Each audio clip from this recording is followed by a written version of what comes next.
প্রেমের ধূলিঝড়। পঞ্চম পর্ব। পরনারীর বাহুতে আবদ্ধ স্বামীকে টালমাটাল অবস্থায় দেখে বুকের মাঝে তুফানি ঝড় বয়ে গেল নন্দিতার। হৃদয়ে ক্ষুদ্র কুঠুরি রক্ত সঞ্চালন ক্ষমতা গড়িয়ে বিবশ হলো তৎক্ষণাৎ। বন্ধ হলো হৃৎস্পন্দন।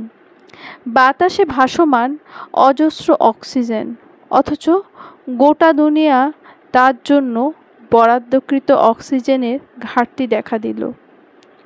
নন্দিতা তবে থেমে রইল না। চিল যেমন দূর আকাশ থেকে তার খাদ্যকে নিশানা বানিয়ে দ্রুত গতিতে ডানা ঝাপটে ছোঁ মেরে তার কাঙ্ক্ষিত বস্তুকে ছিনিয়ে নেয়, নন্দিতাও একইভাবে তার নিজস্ব ব্যক্তিগত পুরুষকে ছোঁ মেরে ছিনিয়ে নিল তনুজার বাহুবন্ধনী থেকে। তার উগ্র চাহনি, স্পষ্ট অধিকার বোধ, তুখোড় ব্যক্তিত্বের সামনে না চাইতেও নুইয়ে পড়ল তনুজা। যতই হোক, স্পষ্ট অধিকার বোধ তার নেই। একজন বিবাহিত পুরুষের থেকে ততটুকু দূরত্ব রাখা উচিত যতটুকু দূরত্ব রাখলে কেউ আপনাকে ব্যভিচারিণী উপাধি না দিতে পারে। নন্দিতার হাস্যোজ্জ্বল মুখের সাথে তীব্র অপমানজনক কথাটুকু যথেষ্ট ছিল তনুজার ব্যক্তিত্বের মোড়কে চির ধরানোর জন্য। মুখে হাসি, অথচ কথার তীব্র ধার একসাথে কিভাবে প্রয়োগ করা যায়, এত বছরের জীবনে আজ তনুজা প্রথমবার বুঝল। আর তাই তো জ্বালাময়ী এক লেলিহান শিখা বয়ে গেল তার শরীর জুড়ে। দাঁতে দাঁত চেপে নিজেকে যথাসাধ্য সংবরণের তীব্র প্রয়াস চালিয়ে সে বলল, সবার মুখে সব কথা মানায় না। যে স্ত্রী তার স্বামীকে খুশি রাখার ক্ষমতা নেই, সেই স্ত্রীর মুখটা জিপারের মতো ক্লোজ করে দিতে আমি জানি। তবে রাস্তার সব মানুষের সাথে মুখ লাগানোর অভ্যেস অন্তত আমার নেই। ঠিক যেমন আপনাকে এই সাদা শাড়িতে মানাচ্ছে না। ভালো করে দেখুন, আপনার মনের নোংরা প্রবৃত্তির কালিমা এই সাদা শাড়িকে নোংরা করে ফেলছে একদম। হয় মন শুদ্ধ করুন, না হয় পোশাকের রং। সব রঙে সবাইকে মানায় না। নন্দিতার প্রতিটি কথার মাঝে তার রাগ ঘৃণার ঝলক স্পষ্ট, অথচ মুখে ধরে রাখা সেই কোমল হাসিটুকু নজর কাড়ল তনুজার। এই প্রথমবার তার মনে হলো মেয়েটা অদ্ভুত। এতখানি অদ্ভুত মেয়ে সে তার গোটা জীবনেও দেখেনি। মুখে মিষ্টি হাসি দিয়ে সে অনায়াসে মানুষ খুন করার মতো ক্ষমতা রাখে।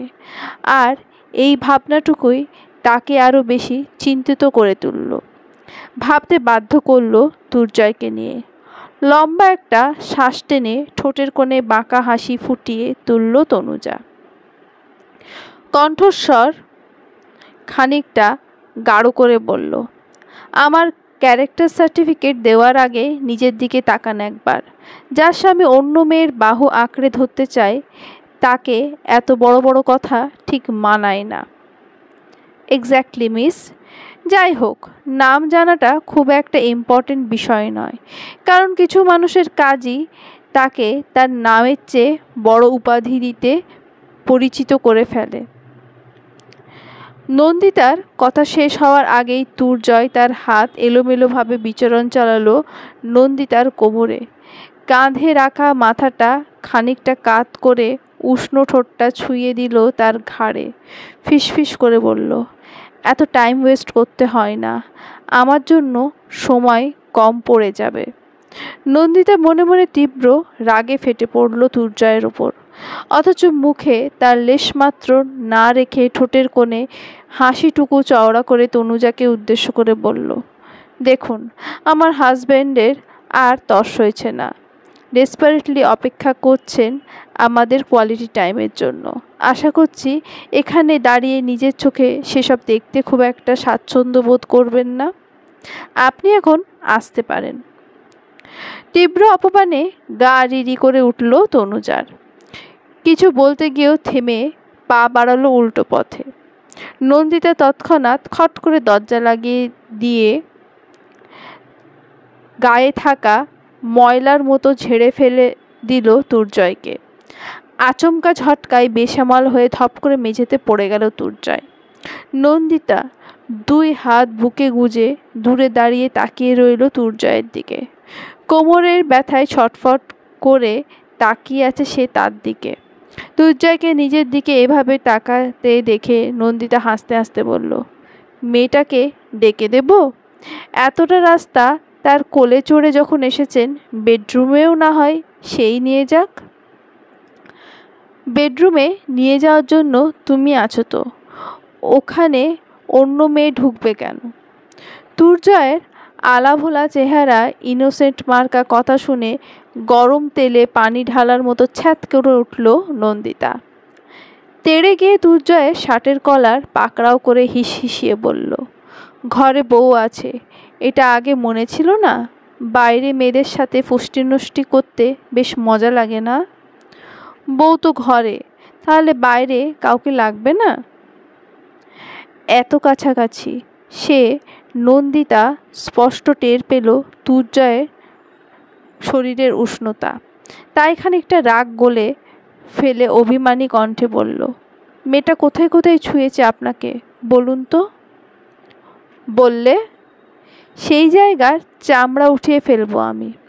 দুর্জয়ের চোখের দিকে তাকে মিষ্টি হাসি উপহার দিয়ে বলে নন্দিতা। দুর্জয় চোখ বড় বড় করে নন্দিতার দিকে তাকালো। জ্বরের ঘোর অনেকটাই কমে এসেছে তার। শরীরের উষ্ণতাও আগের তুলনায় বেশ কম।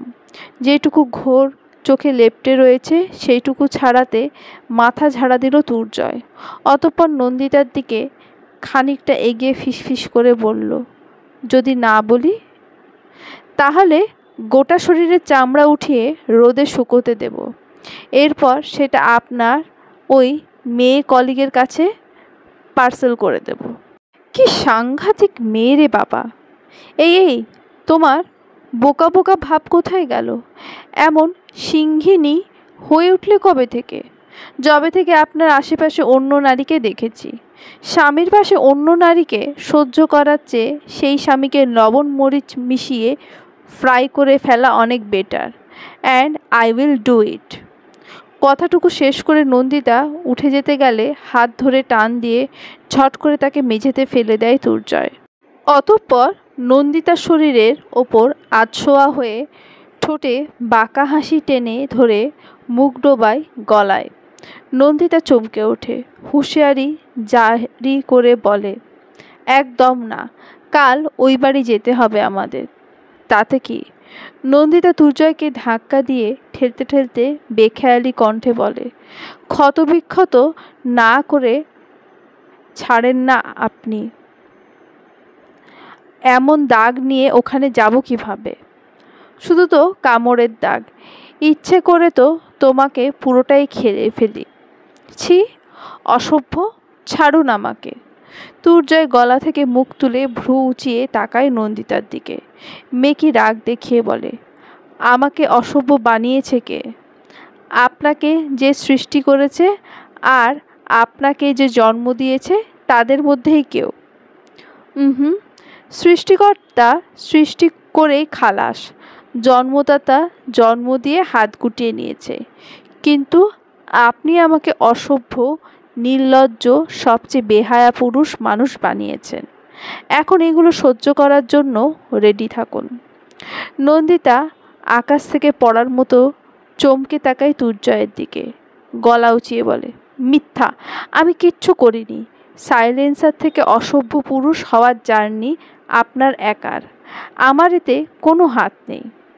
হাত নয়, বৃষ্টি ভেজা তোমার ওই লাস্যময়ী দেহটাই দায়ী সব কিছুর জন্য।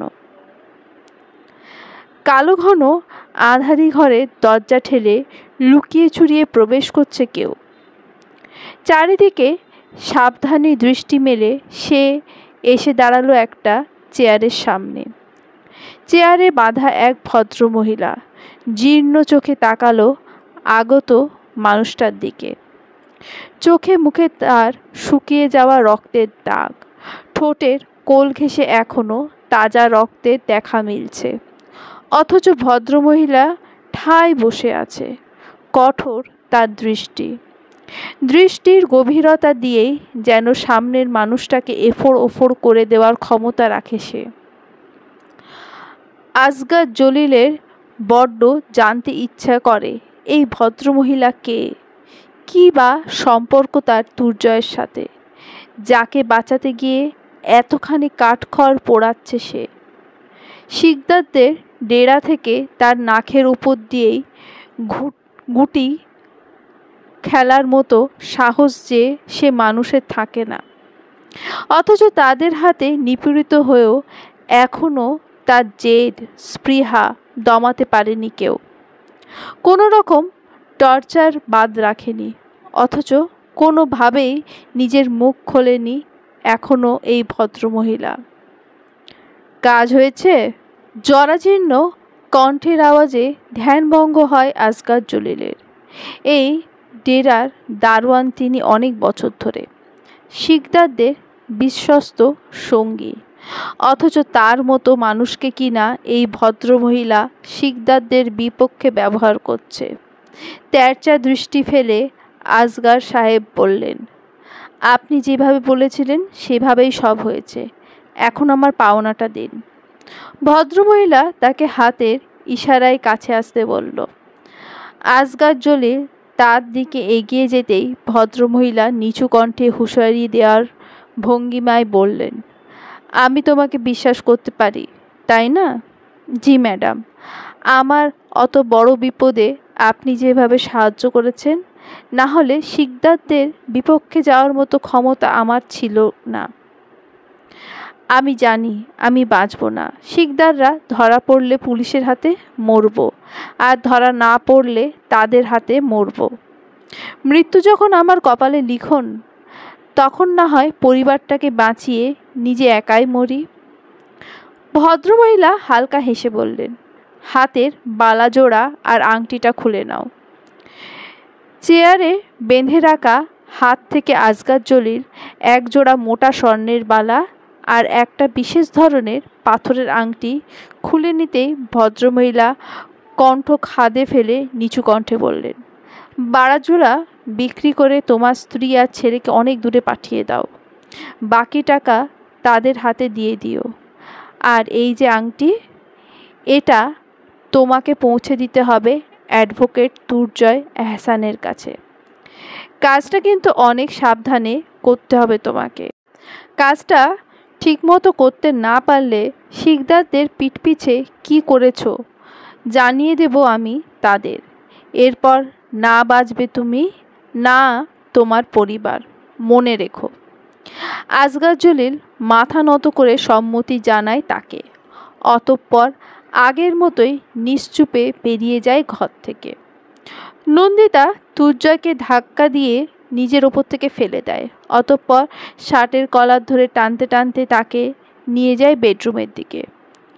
দুর্জয় অসহায় ভঙ্গিতে নন্দিতাকে উদ্দেশ্য করে বলে, আরে আরে কি করছো?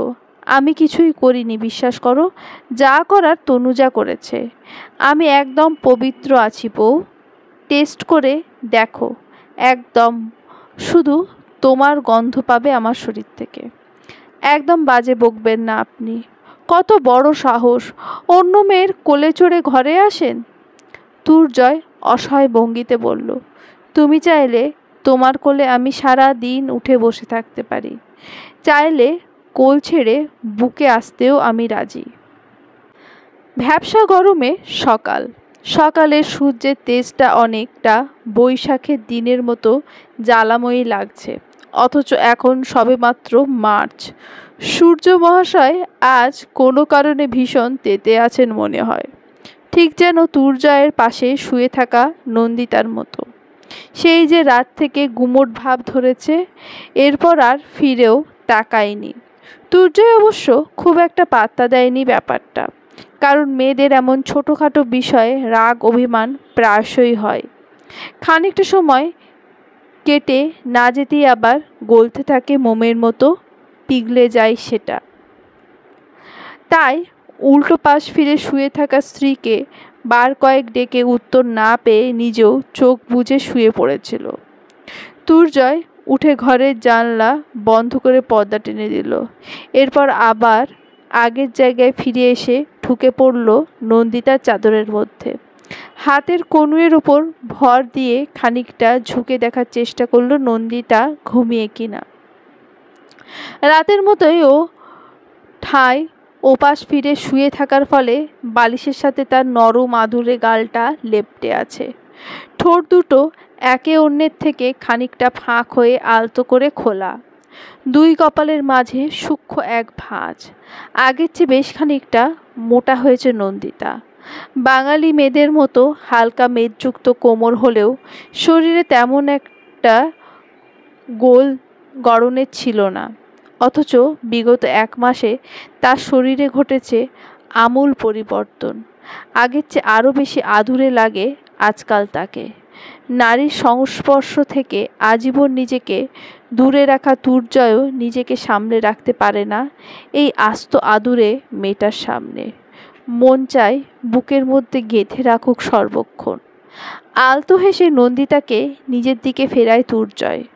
2 হাতের বাহুবন্ধনে আবদ্ধ করে মিশিয়ে নেয় তাকে বুকের সাথে। উষ্ণ বুকের ওম পেয়ে ঘুমের ঘোরে নন্দিতাও আরও খানিকটা গুটিছুটি মেরে এগিয়ে আসে দুর্জয়ের দিকে। হালকা হেসে দুর্জয় আগের মতো ঘুমের ভান ধরে পড়ে থাকে। চ্যাপচ্যাপে গরমে ঘুম ভেঙে যায় নন্দিতার। চোখ খুলে সামনে দুর্জয়কে পেয়ে হকচকিয়ে দূরে সরে যায় সে। রাতের রাগ অভিমান মাথা চাড়া দিয়ে ওঠে তার। এলোমেলো চুলটা 2 হাতে হাত খোপা করতে করতে ঘুম থেকে ঘুম ঘুম কণ্ঠে বলে, চরম অসভ্য মানুষ তো আপনি। মেয়ে দেখলে সুযোগ নিতে মন চায়। দুর্জয় তখন সবেমাত্র ঘুম ভাঙার ভান করে ভ্রু কুঁচকে তাকায় নন্দিতার দিকে।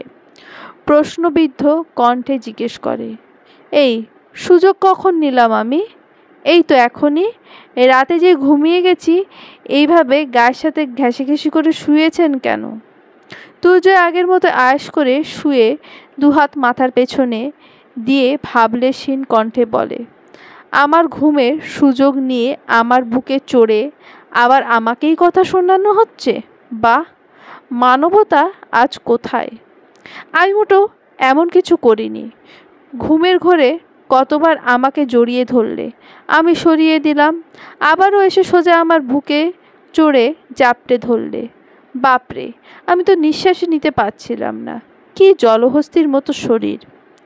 নন্দিতা এবার খানিকটা তেড়ে গিয়ে দুর্জয়ের দিকে যায়। রাগী কণ্ঠে আঙুল উঁচিয়ে বলে, এই এই কি বললেন আপনি আমাকে? জলহস্তি? আমি কি ইচ্ছে করে মোটা হচ্ছি নাকি? সব নিজে করে আর এখন আমাকে এসব বলা হচ্ছে? আসলেই সব পুরুষ মানুষই সমান। ঘরের বউকে প্রথমে মোটা বানাবে, তারপর বাইরের মেয়ের দিকে ছোক করবে। পুরুষ জাতটাই খারাপ আসলে। দুর্জয় 1 হাত বালিশে ঠেস দিয়ে তার ওপর মাথা রাখল। অতঃপর নন্দিতার দিকে ফিরে কৌতূহলী কণ্ঠে জিজ্ঞেস করল, আমার দোষ?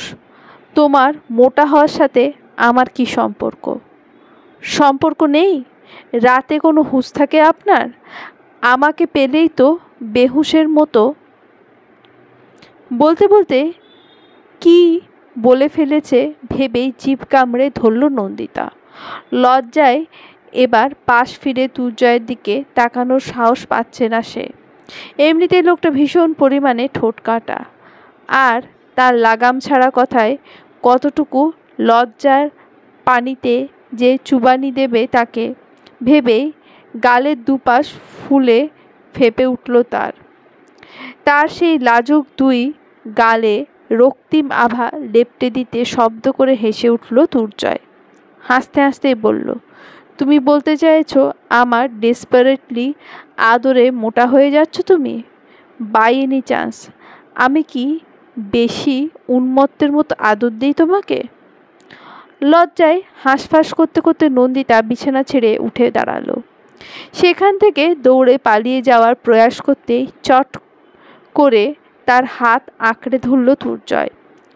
অতঃপর আগের মতোই ঠোঁটের কোণে হাসি লেপটে বলল, আমার ছোঁয়ায় গোলগাল হওয়া বউকে একটু ভালো করে দেখতে দাও তো। আপনি আসলে অসভ্য লোক একটা। ছাড়ুন বলছি। আপনার মেয়ে ঘটিত কাহিনী এখনো ভুলে যায়নি কিন্তু আমি। তুর্জয় দুঃখী দুঃখী মুখ করে বলল, বউ আজকাল আদরে কমতি ঘটাচ্ছে, তাই তো আমার এই অবনতি। তুর্জয়ের কথা শুনে মুখে জোর করে বিশাল এক হাসি ফুটিয়ে তোলে নন্দিতা।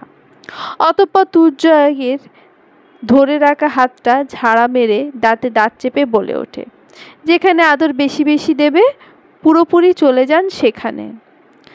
আনসার সাহেবকে বেশ কিছু ফাইল বুঝিয়ে দিচ্ছে তুর্জয়।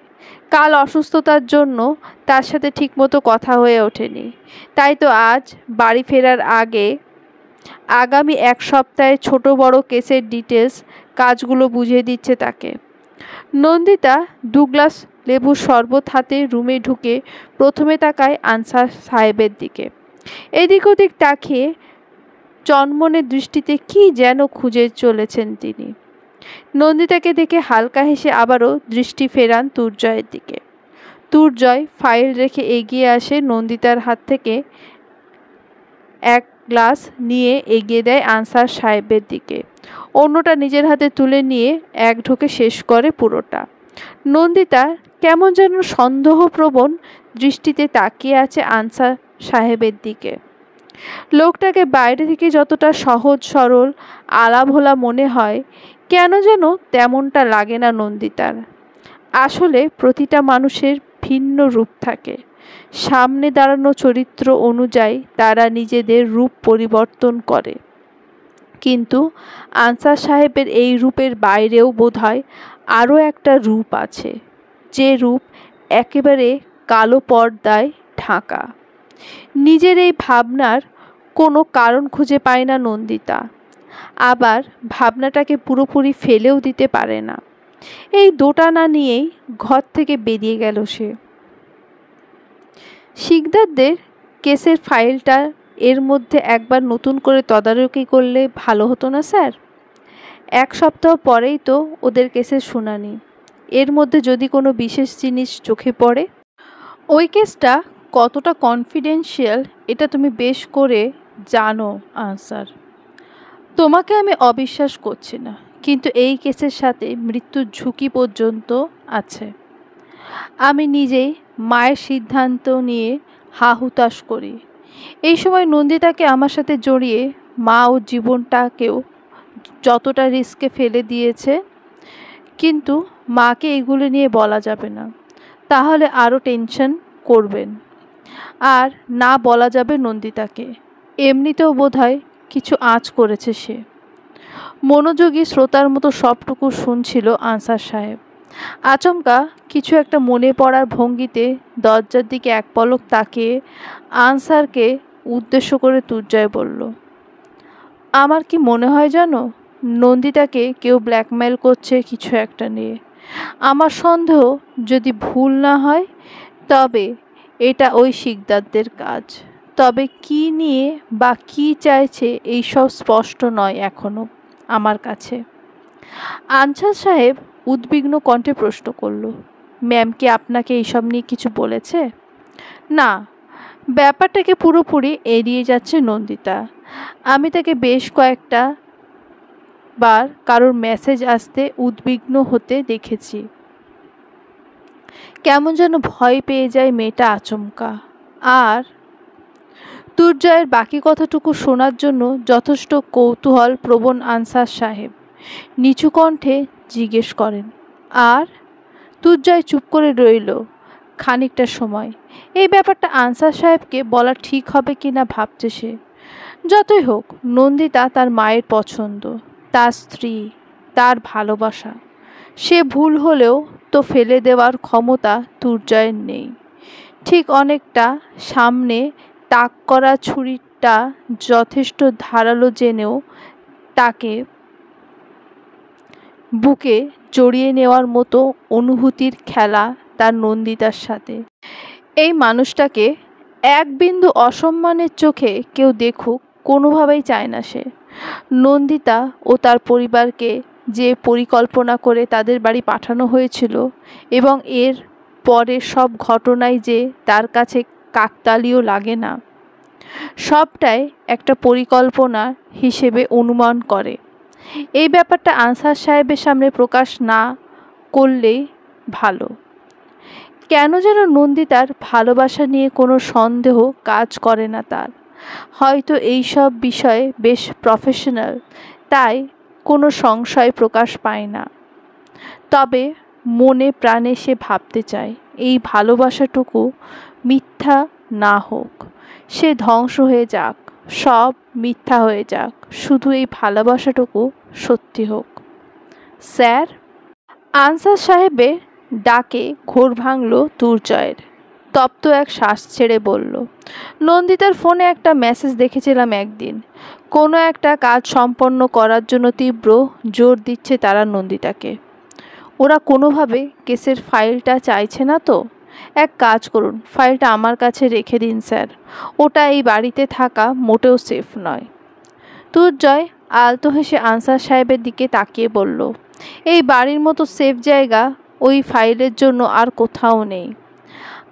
আমরা সবসময় আমাদের চোখের সামনে থাকা জায়গা নিয়ে খুব বেশি সন্দেহ করি না, আমাদের যত সন্দেহ চোখে আড়ালে থাকা জিনিস নিয়ে। কিন্তু স্যার, কোনোভাবে যদি পেয়ে যায়? আমি আমার সব ফাইলের ওপরে কেসের নাম মার্ক করে রাখি, জানোই তো।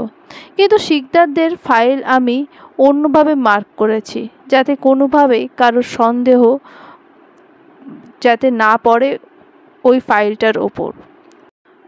সুন্দর একটা কাতানের শাড়ি পরেছে নন্দিতা। ফর্সা গোল গাল শরীরে গোলাপি রঙের শাড়িটা বেশ মানিয়েছে তাকে। টান টান চামড়া হওয়ার পরে শরীরের উজ্জ্বলতাও বেড়েছে খানিকটা। ফলস্বরূপ আগের চেয়েও আরও সুন্দরী লাগছে তাকে। গাড়ির ড্রাইভিং সিটে বসে নন্দিতার জন্য অপেক্ষা করছে দুর্জয়। মেন ডোর লক করতে বেশ হিমশিম খেতে হচ্ছে তাকে। এই তালা চাবি লাগানোর ব্যাপারটা কেন যেন বেশ বিরক্ত লাগে নন্দিতার কাছে। চাবি লাগানো হোক বা খোলা, একবারে হয় না কখনো তার দ্বারা। বেশ অনেকটা সময় কসরত করার পর অবশেষে মেন ডোরের তালা লাগাতে সক্ষম হয়েছে সে। এরপর লিফট বেয়ে নিচে নেমে গাড়ির দরজা খুলে ধপাস করে বসে পড়ল সে। এই গরমের দিনে এতটুকুতেই ক্লান্ত সে। দুর্জয় আর চোখে নন্দিতার দিকে তাকায়।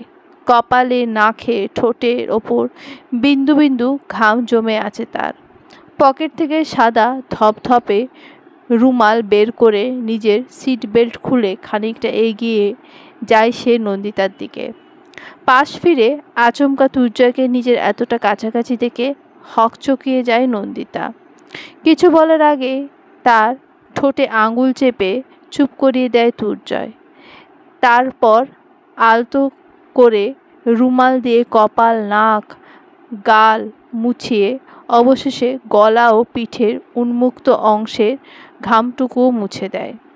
এরপর পাশ থেকে সিট বেল্ট টেনে লাগিয়ে দিয়ে সরে যায় নিজের জায়গায়। নন্দিতা অবিশ্বাস্য চোখে তাকিয়ে থাকে দুর্জয়ের দিকে। দুর্জয় সেসব পাত্তা না দিয়ে সামনের দিকে তাকিয়ে গাড়ি স্টার্ট করে।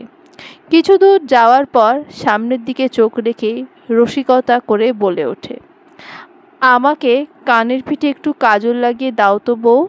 লোকজন আজকাল নজর ফেরাতে পারছে না আমার থেকে।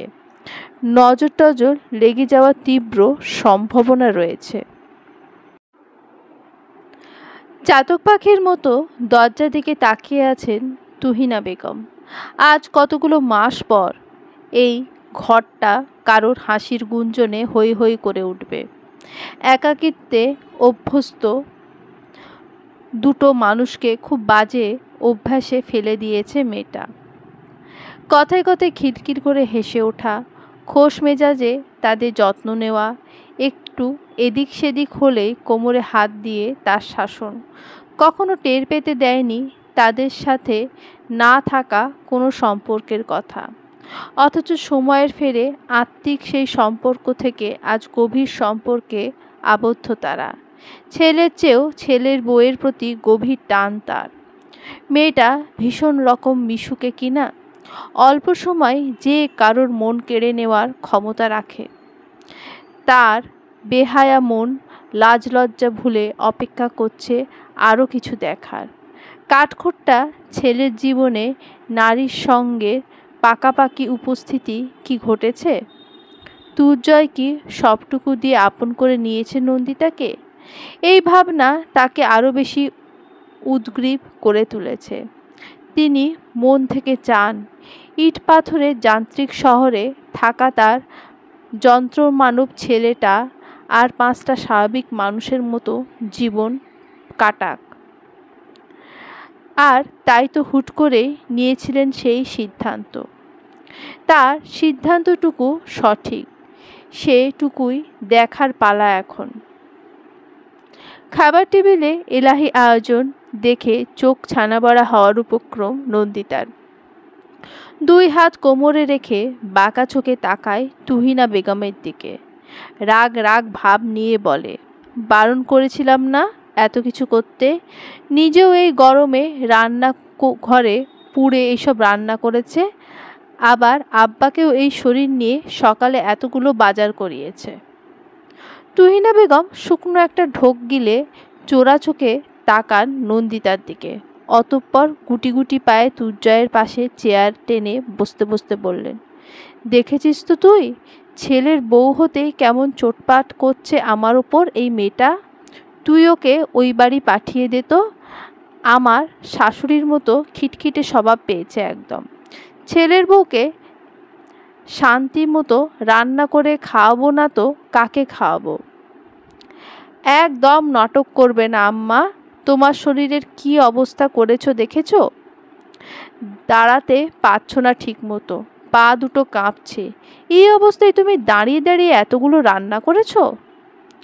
তুহিনা বেগম নন্দিতার দিকে মুখ বাঁকিয়ে বাচ্চা সুলভ কণ্ঠে বলে, ছেলেকে অভিযোগ জানানোর ভঙ্গিমায় বলে ওঠেন, আমি আমার ছেলেকে রেঁধে বেড়ে খাওয়াচ্ছি, তাতে তোমার কি? হিংসা হচ্ছে নাকি? তোমার না খেতে ইচ্ছে হলে খেও না বাপু, একদম আমার ছেলের খাওয়া দাওয়ায় বাধা দেবে না। আহ, কেমন শুকিয়ে গেছে দেখো আমার ছেলেটা। নন্দিতা 2 হাত বুকে গুজে দাঁতে দাঁত চেপে বলে ওঠে, ছেলেকে তো খাবার দাবার দিই না কিছু আমি। হিরিঙ্গির মতো ছেলে তো হাওয়া খেয়ে বেঁচে আছে। গায়ে যা জোর, সব তো হাওয়াই যোগান দেয় তাকে। একবার ধরলে হয়, তার ইচ্ছে না হওয়া পর্যন্ত ছাড়ে না। নন্দিতার লাগামহীন কথায় শব্দ করে কেসে ওঠে দুর্জয়। ঠোঁটের কোণে মিটি মিটি হাসি ফুটে ওঠে তুহিনা বেগমের। তবে তিনি বিষয়টাকে আরও বাজিয়ে দেখতে চান, তাই তো উদ্দেশ্য প্রণোদিতভাবে বলে ওঠেন, তুমি কি আমার ছেলেকে জল্লাদ বলতে চাইছো নাকি? ও তোমাকে মারধর করে? এমন ছেলে না আমার। একদম উল্টোপাল্টা দোষ দেবে না কিন্তু। না না, মারবে কেন? তার চেপে চুপে আদর করা মারের চেয়ে কম কিসের? দম বন্ধ হয়ে আসা জোগাড়। দুর্জয়ের দিকে তাকিয়ে দাঁত কিড়মির করতে করতে বলা বেফাঁস কথার অর্থ মস্তিষ্ক পর্যন্ত পৌঁছাতেই কথা থেমে যায় নন্দিতার। অপ্রীতিকর পরিস্থিতি থেকে বাঁচতে চটজলদি চেয়ার টেনে বসে পড়ে দুর্জয়ের ডান পাশের চেয়ারে। বিড়বিড় করে বলে, মা যেমন তার ছেলেও তেমন, দুটোকেই লজ্জা শরম দিতে ভুলে গেছে খোদা। ঠোঁট টিপে হাসতে হাসতে তুহিনা বেগম রান্নাঘরের দিকে এগিয়ে গেল। দুর্জয় সুযোগ বুঝে নন্দিতার কানের কাছে মুখ এনে ফিসফিসিয়ে বলল, আমি বেশি চেপে চুপে আদর করি তাই না? আজ শুধু রুমে এসো, নিঃশ্বাস নেওয়ার সুযোগ পর্যন্ত দেব না। বউকে আদরে আদরে অতিষ্ঠ করে তোলা প্রতিটা বরের নৈতিক কর্তব্য। চুপচাপ খাবারটা গিলুন। আপনার মতো 1 মণ ওজনের তাগড়া যুবককে আম্মা কোন নজরে যে শুকিয়ে কাটা হতে দেখলো আল্লাহ মালুম। কোনো ভিটামিনের তো অভাব দেখি না আমি। দুর্জয় আগের মতো মুখ নামিয়ে আনলো নন্দিতার কানের কাছে। কানের ওপর পড়ে থাকা চুলগুলো ফু দিয়ে সরিয়ে ফিসফিস করে বলল, ভিটামিন চুমুর বড্ড অভাব বউ, জলদি রুমে চলো। ভিডিও কলে ধবধবে ফর্সা চামড়ার এক নারী মুখ, ঠোঁটের কোণে লেপ্টে আছে ক্ষীণ হাসি। পাশেই অল্প বিস্তর দেখা যাচ্ছে সুদর্শন এক পুরুষকে। ল্যাপটপে কিছু একটা টাইপ করতে করতে মাঝে মাঝে আর চোখে তাকাচ্ছে ফোনের দিকে। কিছুক্ষণ আগে দুর্জয় বেরিয়ে গেছে কোথাও। একা একা রুমে বসে না থেকে নন্দিতা তাই শাশুড়ির ঘরে আসতেই ফোনে দৃষ্টি নিবদ্ধ অবস্থায় পায় তাকে। সেদিকে উকি দিয়ে দেখতেই নজর পড়ে সেই নারীর মুখ। সুমসৃণ চকচকে ত্বক, একেই বোধহয় আমাদের দেশীয় ভাষায় বলে গ্লাস স্কিন। মুখে কোথাও একরত্তি পরিমাণ দাগ নেই। দুজোড়া আঁকা ভরু। চোখের মণিও আমাদের মতো সাধারণ না, বরং আমাদের সাধারণ কালচে মণিতে তাকে মানাতো না সম্ভবত। তার চোখ মুখের প্রতিটা বাঁক, প্রতিটা রং যেন একেবারে মেপে মেপে বানানো তার জন্যই। একটু হেরফের হলেই মন্দ লাগতো। ফোনের দিকে দৃষ্টি ফেলে সাদা চকচকে মসৃণ হাতের উল্টো পিঠ দিয়ে মুখের সামনে আসা তামাটে রঙের চুলগুলো পিঠের দিকে ফেলে দিয়ে ধীর কণ্ঠে বলল, আপনার হেলথ ওকে মা? লারার বিদেশি মুখে মা ডাক শুনে কেমন যেন শান্তি পান তুহিনা বেগম। মনে হয় বিদেশের মাটিতে থাকা সবাই নিষ্ঠুর স্বার্থপর হয় না। লারার মতো কিছু মেয়েও আছে যারা তাদের সর্বোচ্চ দিয়ে সামনের মানুষটাকে মানিয়ে গুছিয়ে নিতে জানে, সব দিক খেয়াল রাখে। অতঃপর খুশিতে গদগদ হয়ে বললেন, খুব ভালো আছি মা। এক ছেলে বউকে কাছে পেয়ে তোমাদের কথা বেশ করে মনে পড়ছে। কি জানি মরার আগে তোমাদের দেখা পাবো কিনা কে জানে। শেষাক্ত কথাটুকু বলতে গিয়ে কণ্ঠখানেকটা কেঁপে উঠল তার। অভিমানেরা ভিড় জমালো কণ্ঠনালীতে। এই অভিমান লারার পেছনে বসে থাকা তার নিজের সন্তানের প্রতি। স্বপ্ন, কেরিয়ার কি তার কাছে এত বড় যে বাবা মাকে দেখতেও মন চায় না, নিজে দেশে ফিরতে মন চায় না? দেবে আশা কণ্ঠে জোরপূর্বক হাসি ফুটিয়ে তিনি বললেন, তোমরা ভালো থাকো মা, সবসময় ভালো থাকো। বিদেশি টাকার মুখ দেখে আমার ছেলে বুড়ো মা বাপকে এক নজর দেখে পর্যন্ত না। সেখানে যদি সুখে থাকে তবে থাক, দেশে ফেরার কথা আমি আর বলবো না তাকে। এ দেশ এ বাড়ি তো এখন তার পর। লারা অসহায় চোখে একবার শাশুড়ির দিকে তাকায়, তো একবার পেছনে বসে থাকা স্বামীর দিকে। তাদের মধ্যে চলতে থাকা কথোপকথন যার কানে পৌঁছাচ্ছে না বিন্দু পরিমাণ পর্যন্ত। ল্যাপটপে জরুরি এক কনফারেন্সে ব্যস্ত সে। এমন এক আবেগঘন পরিস্থিতি থেকে তাকে উদ্ধার করতে ছুটে এলো তুরা। বড় বড় চোখে ফোনের দিকে তাকাতেই স্ক্রিনে ভেসে ওঠা পরিচিত মুখ দেখেই খিলখিল করে হেসে উঠল সে। মায়ের কোলের মধ্যে শান্তভাবে বসে ফোনের দিকে তাকিয়ে নরম তুলতুলে দুই ঠোঁটে আদল গলিয়ে বের হলো সুমিষ্টি ধ্বনি, দিদু তুমি আসো না কেন, আই মিস ইউ। তুলতুলে নরম দেহের গড়নের নাতনিকে দেখে সকল অভিমান এক পলকে যেন গলে গেল তুহিনা বেগমের। নাতনিটা তার দেখতে একদম পুতুলের মতো। ভাসা ভাসা চোখে হালকা তামাটে রঙের মণি, কোকড়ানো চুলের তামাটে রং, মখমলি ফর্সা বদনে আদুরে আদুরে ভাব, দুই গাল লেপ্টে থাকা গোলাপি আভা, তুলতুলে গোলাপি দুটো ঠোঁট। বাচ্চাটাকে দেখলেই বুকে টেনে নিতে মন চায়। ঝাপসা চোখে সেই দিকে তাকিয়ে তুহিনা বেগম বললেন, আমার তুলতুলা, তুলা কেমন আছো? উফ দিদুন, ইটস তুলা নট তুতুলা, তুলা। তুলা বিরক্তি মাখা মুখে আদো আদো বুলি সাথে কপাল চাপড়ে বিরক্তি প্রকাশ করার ভঙ্গিমায় হেসে ওঠে উপস্থিত সকলে। নন্দিতা খানিকটা কাছে এগিয়ে গিয়ে গভীর মনোযোগ দিয়ে দেখতে থাকে তুলাকে। এমন সময় ফোনের দিকে খানিকটা ঝুঁকে পড়ে তুলা আঙুল উঁচিয়ে ফোনের দিকে তাক করে প্রশ্ন মাখা কণ্ঠে বলে ওঠে, এই বিউটিফুল লেডিটাকে দিদু? তুলার মতোই নরম তুলতুলে বাচ্চাকে কোলে নিতে গিয়ে দ্বিধায় পড়ে যায় নন্দিতা। এত নরম কারো শরীর হতে পারে বুঝি? তার নরম হাতের চাপেই যেন দেবে যাচ্ছে তুলার শরীরের মাংসল অংশ। ধবধবে ফর্সা চামড়ায় টান পড়ায় লালচে হয়ে পড়ছে সাথে সাথে। নন্দিতাকে দ্বিধান্বিত অবস্থায় দাঁড়িয়ে থাকতে দেখে লারা মিষ্টি হেসে এক প্রকার জোর করেই তুলাকে তুলে দেয় নন্দিতার কোলে। হাসতে হাসতেই বলে, ও শরীরটা একটু সেন্সিটিভ, কিন্তু এমন কিছু হবে না, নিশ্চিন্তে কোলে নাও তুমি। মায়ের কথা শুনে তুলাও হেসে উঠল খিলখিল করে। অতঃপর তার নরম দুই হাত কৌতূহল নিয়ে খুঁটিয়ে খুঁটিয়ে দেখতে থাকলো নন্দিতার গাঢ় কালো চুলগুলোকে। কয়েকটা করে চুল হাতে নিয়ে বিজ্ঞদের মতো কিছু একটা দেখে, আবার রেখে দিয়ে অন্যদিকে চুলটা হাতড়াচ্ছে। তোমাদের চুল এমন ব্ল্যাক ব্ল্যাক কিভাবে হয়? আমাদের কেন হয় না? তুলার নরম আদুরে ঠোঁট গলে বেরিয়ে আসা শব্দগুচ্ছ ভীষণ মিষ্টি ঠেকল নন্দিতার কাছে। তুলাকে কোলে নিয়ে নিজের ঘরের দিকে এগোতে এগোতে বলল, তুমি বার্ডস দেখেছো? হ্যাঁ। কতগুলো দেখেছো? অনেক, অনেকগুলো। দু হাত দুদিকে ছড়িয়ে তুলার অনেকটা বোঝানো দেখে ফিক করে হেসে ফেলল নন্দিতা। তুলাকে কোলে নিয়ে নিজে বসে পড়ল বেডের ওপর। অতঃপর হাসতে হাসতে বলল, এত এত বার্ড কোথায় পেলে তুমি?